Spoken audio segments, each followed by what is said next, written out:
मग तिच्या अनियमित पाळीचं कारण काय असू शकेल? किंवा ते जे काही जेनेटिक फॅक्टर आहे तो मॅनिफेस्ट होत नाही असं होऊ शकतं का? नाही.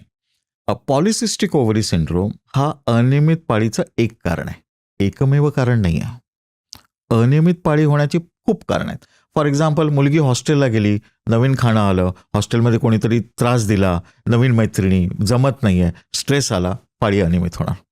परीक्षा जवळ आली, पाळी अनियमित होणार. डेंग्यू झाला, हॉस्पिटलला ॲडमिट होते, पाळी अनियमित होणार. नवीन लग्न झालं, नवीन घरी गेली, सगळं ॲडजस्टमेंट चालू आहेत, पाळी अनियमित होणार. अचानक 6 किलो वजन वाढलं because of may be binge eating म्हणा किंवा पार्टिंग, जास्त पार्टी झाल्या असतील त्याच्यामुळे पाळी अनियमित. तेव्हा अनियमित पाळी होण्याची खूप कारण आहेत. पॉलिसिस्टिक ओव्हरी एक त्याच्यातलं एक कारण आहे, एकमेव कारण नव्हे असं माझं म्हणणं. पण मग अनियमित पाळी रेग्युलराईज करण्यासाठी आपण तीच ट्रीटमेंट वापरतो का? नाही, पहिलं म्हणजे प्रत्येक स्त्रीला रेग्युलर पाळी व्हायलाच पाहिजे का हो, हा प्रश्न मला विचारायचा. व्हायला पाहिजे का? तर रेग्युलर पाळी होणं हे तुमचं ओव्ह्युलेशन वेळेवर होतं, म्हणजे तुमचं स्त्रीबीज वेळेवर तयार होतं, उत्सर्जन होतं, म्हणून उत्सर्जन झाल्यावर 14 दिवसाने पाळी येते. हे त्याचं एक रेग्युलर पाळी म्हणजे तुमचं स्त्रीबीज वेळेवर तयार होतं, ह्याचं ते सिग्नेचर आहे, टिकमार्क केली तुम्ही, बरोबर आहे सगळं म्हणून. पण इरेग्युलर पाळी होणं म्हणजे तुम्हाला फार मोठा प्रॉब्लेम आहे असं बिलकुल नव्हे.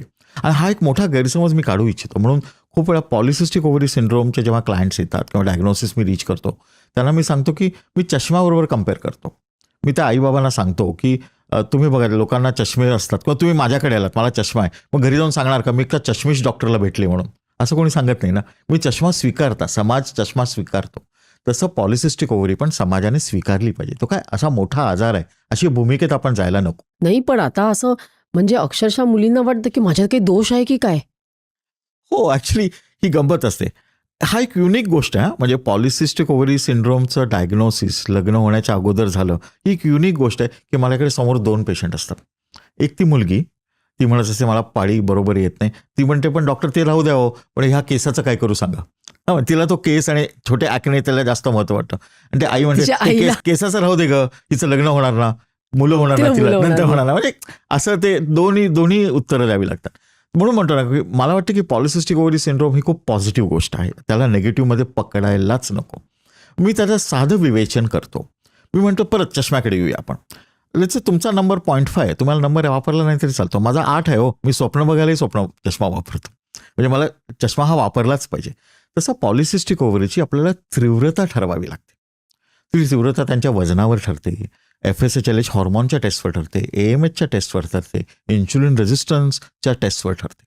मग आम्ही आधी त्याची तीव्रता ठरवतो आणि मग तिला सांगतो की तू किती तीव्र आहेस, आणि मग काय तुझी तीव्रता आपण कमी करू शकतो का, काही मेडिसिन देऊन किंवा लाईफस्टाईल ॲडजस्टमेंट करून, एक्सरसाइज करून, हे त्यांना पटवलं जातं.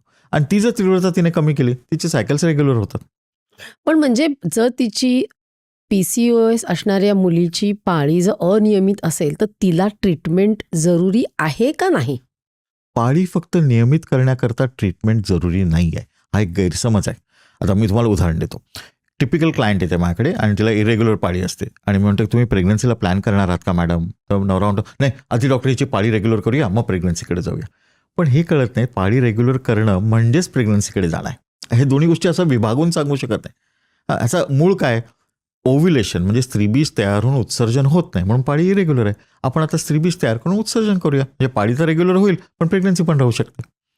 म्हणजे असं एक पहिलं आणि दुसरं असं पकडायची काही गरज नाही. आणि पाळी रेग्युलर मी परत त्याच मुद्द्यावर येतो की पाळी रेग्युलरच असलं पाहिजे असं कंपल्शन नाही आहे. तुम्ही हेल्थ वाईज रेग्युलर चांगले आहात का, कारण तुमचा इन्शुलिन रेझिस्टन्स खूप असू शकतो. त्यामुळे माझं शास्त्र असं सांगतं की तुम्हाला वर्षभरात किती पाळ्या येतात. जर एखाद्या स्त्रीला 4 पेक्षा कमी पाळ्या वर्षभरात येत असतील तर ती नक्की इन्शुलिन रेझिस्टन्स असते, ती नक्की जाडी असते, तिला आणि PCOS तीव्र असतो, खूप तीव्र असतो. पॉलिसिस्टिक ओव्हरीची तीव्रता कशी ठरवायची? हां, तर मी म्हटलं AMHचा रिपोर्ट केला, समजा आपण AMH रिपोर्ट केला तो 10 पेक्षा जास्त आहे, LH हॉर्मोन रिपोर्ट केला तो 12 पेक्षा जास्त आहे, FSH रिपोर्ट केला तो 4.5 पेक्षा 4.5 पेक्षा कमी आहे. LH म्हणजे ल्युटिनायझिंग हॉर्मोन, FSH म्हणजे फॉलिकल स्टिम्युलेटिंग हॉर्मोन. आणि समजा तुमचा इन्शुलिन रेझिस्टन्स जास्त आहे, म्हणजे तुमची शुगर, फास्टिंग शुगर जास्त राहते आहे, तुमची बॉडी मास इंडेक्स तुमचा 30 पेक्षा जास्त आहे, अशा गोष्टी ही तीव्रता ठरवणारी लक्षणं आहेत. मग ह्याच्यातलं आपण प्रत्येक गोष्ट कमी आणू शकतो. आणि सगळ्यात महत्त्वाची गोष्ट कमी आणण्याची तो म्हणजे तुमची जाडी. मी या मुद्द्याकडे आधी मुद्दामून थोडं शास्त्रीय त्याचं बेस सांगतो, अगदी बायोलॉजिकल बेस सांगतो. नाही, पण मला आधी प्रश्न विचारायचा आहे की वजन वाढल्यामुळे पीसीओएस होतो का पीसीओएस मुळे वजन वाढतं? नक्की आधी काय होतं? ऑन द डॉट प्रश्न, म्हणजे हा सगळ्यात महत्त्वाचा प्रश्न आहे, म्हणून मला एकदम बायोलॉजिकल बेसिस करू दे. शास्त्रज्ञांनी काय केलं, 2 कल्चर प्लेट तयार केल्या. एका कल्चर प्लेटमध्ये बीजकोशाच्या काही पेशी ठेवल्या, दुसऱ्यामध्ये पण पेशी, आणि त्या कल्चर करत असताना इथे इन्शुलिन टाकलं आणि इथं टेस्टेस्ट्रॉन म्हणजे पुरुष हॉर्मोन टाकला. पण पीसीओमध्ये काय, तुम्हाला इन्शुलिन रेझिस्टन्स पण आहे, म्हणजे जाडे आहात आणि तुम्हाला शुगरची शक्यता जास्त आहे, आणि तुमचा अँड्रोजन्स म्हणजे पुरुष हॉर्मोन जास्त आहे, त्यामुळे अंगावर केस येतात, टाकणे येतात. आणि त्यांनी बघितलं की जिथे इन्शुलिन टाकलेलं आहे ना, त्या कल्चर डिशमध्ये 72 आवर्स नंतर टेस्टेस्ट्रॉनची निर्मिती झाली, आणि जिथे टेस्टेस्ट्रॉन टाकलं होतं तिथे इन्शुलिनची निर्मिती नाही झाली. मग आता मूळ आजार काय, इन्शुलिन रेझिस्टन्स. जर तुमचा इन्शुलिन रेझिस्टन्स जास्त असेल आणि जर तुम्ही मुळावर घाव घातलात, तुमचा इन्शुलिन रेझिस्टन्स कमी केला, अर्थात तुमची टेस्टेस्ट्रॉन कमी होणार आहे, तुमचं पुरुष हॉर्मोन कमी होणार आहे, पाळी रेग्युलर होणार आहे, तुमच्या एगची क्वालिटी इम्प्रूव्ह होणार आहे, आणि तुम्हाला नॅचरल प्रेग्नन्सी मिळायला सगळ्याच गोष्टीला तुम्हाला फार मोठा उपयोग होणार आहे. म्हणजे इथे इन्सुलिन हेच absolutely we have to culprit कम आहे. टू लाईफस्टाईल ॲडजस्टमेंटलाच यावं लागतं, आणि तो खूपच म्हणजे मी केव्हाही लाईफस्टाईल ॲडजस्टमेंटचं आणि माइंडफुलनेसचं एकत्रीकरण करतो, म्हणजे सचेतना फार महत्त्वाची असते असं मला वाटतं. नाही, मग अशा एखादीचं वजन वाढलेलं आहे, म्हणजे थोडंफार वाढलंय, 5 किलो, 10 किलो, 15 किलो, आणि हल्ली जे आपण बघतो जंक फूडमुळे बऱ्याचशा तरुण मुलींची वजन वाढलेली असतात. पोटं पण आलीस. तर अशा वेळेला जे आपण लाईफस्टाईल ऑल्टरेशन म्हणतो ते कसं करायचं? पहिलं मला त्याचा शास्त्रीय बेस त्यांना समजून सांगावा लागतो. मी आता जसं म्हणालो की पोटं पण आलेली असतात, हे ना टिपिकली पुरुष हॉर्मोन जेव्हा वाढतं तेव्हा पुरुष जसे ढेरपोटे असतात तसं पोट त्या मुलीचं पण पुढे यायला लागतं. मी थोडं ब्लंटली बोलतोय, पण ही वस्तुस्थिती आहे, आणि तिला समजावं लागतं की हे योग्य नव्हे, ह्याच्या तुझ्या स्त्रीत्वावर काहीतरी परिणाम होणार आहे. म्हणजे फिगर इम्बॅलन्स होणे, तुमची ॲपल शेप्ड ओबेसिटी होणे, त्याच्यामुळे तुमची पाळीची पण तक्रार वाढते आणि तुमचं प्रेग्नन्सी राहण्याची प्रवृत्तीही कमी होते. म्हणजे एखाद्या मुलीचं वजन अतोनात वाढलंय किंवा पोट सुटलेलं जर असेल तर आपण पीसीओएसची शंका घ्यावी का? शंका घ्यावी असेल, काही जणांना असेल, काही जणांना नसेलही, कारण वजन वाढल्यामुळे पाळी इरेग्युलर होणे ही खूपच कॉमन गोष्ट आहे.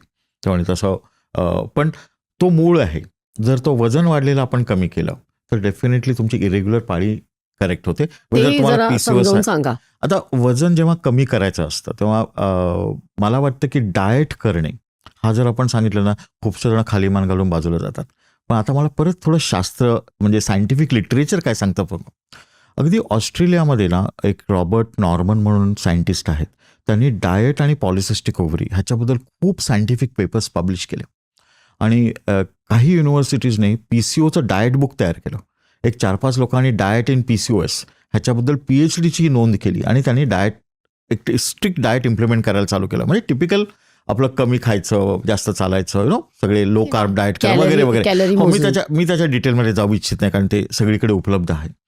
मला सांगायचा मुद्दा असा आहे की ॲट्रिशन रेट, म्हणजे त्यांनी जेव्हा स्टडी करायला चालू केला तेव्हा 65% मुलींनी तो स्टडी अर्ध्यातून स्वतःहून बंद केला. डाएट करणं सोडून दिलं. म्हणजे काय, अगदी स्ट्रिक्ट डाएट करणं, सगळं सायंटिफिकली सगळं केलं, तर जेव्हा तुमच्या मनावर येतं की मी डाएट ॲढेर राहू शकेल का, करू शकेल का, ते 2/3 मुली त्याच्यातून बाहेर पडतात. ही एक मानसिक प्रवृत्ती आहे, ती सगळ्यांनी आपण ॲक्सेप्ट केली पाहिजे. त्यामुळे डाएट सांगण्याच्या अगोदर आणि त्या एखाद्या छोट्या मुलीला काय डाएट सांगणार हो? 19 वर्षाच्या मुलीला कसं सांगणार ना की पाणीपुरी नको खाऊ, लाडू खाऊ नको. मला पण पाणीपुरी खावीशी वाटते. त्यामुळे मला वाटतं तिथं फॅमिली थेरपीची गरज असते. म्हणजे मी खरोखर त्यांच्या आईबाबांबरोबर बसतो आणि मी त्यांना विचारतो की तुमच्या घरात सातत्याने चकली डब्यात असतेच का, सातत्याने लाडू असतात का, आठवड्यातून 2 वेळा गोड पदार्थ होतातच का, तुम्ही 2 वेळा आईस्क्रीम खायला संध्याकाळी जाताच का, घरात येणं जाणं किती आहे. आता त्याच्या आई वडील जे मॅच्युअर आहेत त्यांनी माइंडफुल होणं गरजेचं आहे. पण आपणच रोज बटाटे वडे खाल्ले तर मुलं खाणारच. त्यामुळे ते फॅमिली थेरपी असणं गरजेचं आहे. फॅमिलीने स्वतःचा डाएट बदललं पाहिजे. आता मोदी साहेब सगळ्यांना सांगतात की मिलेट खावा. पण आपण किती जणांनी ते मिलेट आणलेलं आहे? आपण चपातीतून बाहेर पडूया का फॅमिलीने? आपण नाचणी बाजरीवर येऊ का सगळेजण? आपण 15 दिवसांनी एकदाच स्वीट करायचं का? म्हणजे असे काही फॅमिली डिसिजन्स घेणं गरजेचं आहे. ही क्लिप शेवटपर्यंत बघितल्याबद्दल खूप खूप धन्यवाद. संपूर्ण एपिसोड बघण्यासाठी खाली दिलेल्या लिंकवर क्लिक करा आणि सर्व काही चॅनलला सबस्क्राईब करायला विसरू नका.